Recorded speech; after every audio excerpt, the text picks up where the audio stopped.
તો લક્ષ્મી આજે સામેથી ચાંદલો કરવા આવી છે.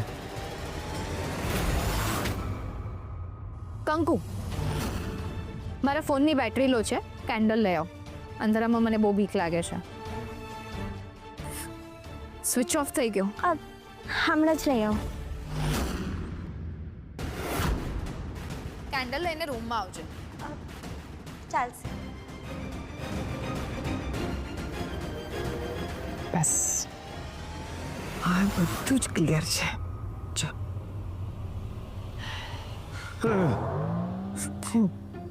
તો મને બહુ ડર લાગે છે. ડરવાની જરૂર નથી, હું છું ને. ચાલ હવે ડ્રામા શરૂ.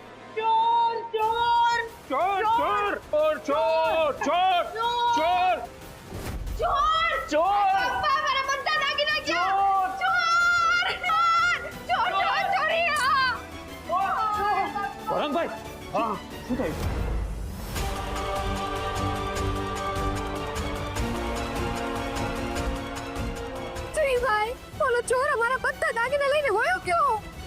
મારા બધા દાગીના લઈ ગયો. સંભાળીને.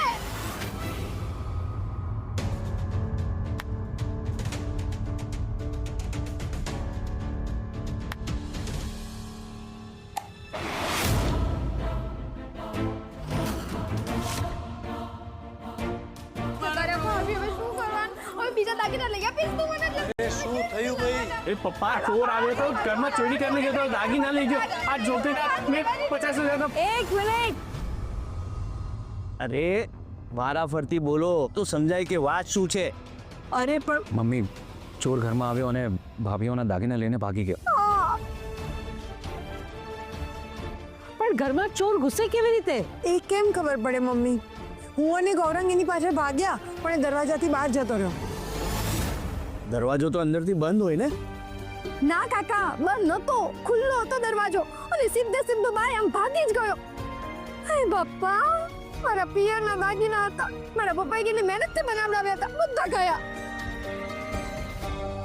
અરિયા કેમ નથી આવી? ક્યાં રહી ગઈ? શ્રીભાઈને ખબર છે કે એની ઊંઘ તરત જ નથી ઉડતી, એટલે જો તરત જ આવી છે તો ડાઉટ થાય એટલે થોડી વાર પછી આવશે. વાહ ભાભી, પરફેક્ટ પ્લાન બનાવ્યો છે. અરે ચોર ભાગી ગયો એ ઠીક છે, પણ અંદર ઘૂસ્યો કેવી રીતે?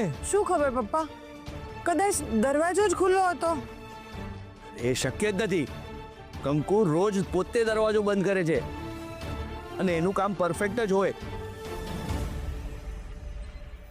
કંકુ ક્યાં છે? એના રૂમમાં નહોતી. એ આ બધું પડતું મૂકો અને સૌથી પહેલા કંકુને ગોતો. હા પ્રિયા, તું ઉપર જા. ઘરમાં ચોર આવે કેવી રીતે? મમ્મી, દરવાજો ખુલ્લો હોય તો જ આવે ને. આ કંકુની બહુ જ મોટી બેદરકારી કહેવાય. હવે પાછી દેખાતી પણ નથી. એ ગઈ ક્યાં? ભાભી, એનો એક ઓળખીતો ચોર જ છે ને.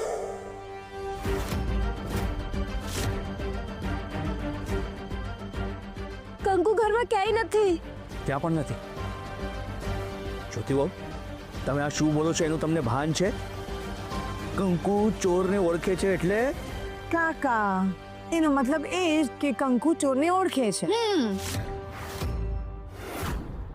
અને સાચે સાચ, આ તનુ અને કંકુડી એ 2 દિવસ પહેલા છે ને શાક માર્કેટમાં શાક લેવા ગયા હતા ને, તે ચોરની પાછળ લોકો ભાગતા હતા અને એ ચોર કંકુડીને ઓળખતો હતો. તમને વિશ્વાસ ના થતો હોય તો તનુને પૂછો, એણે જ મને કહ્યું.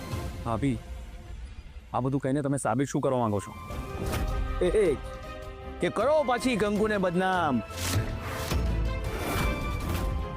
ના, સાચે સાચું કહીએ છે કાકા. અને શ્રીભાઈ, દરરોજ દરવાજો કોણ બંધ કરે છે? કંકુ, બરાબર? તો પછી આજે ખુલ્લો કેમ રાખ્યો?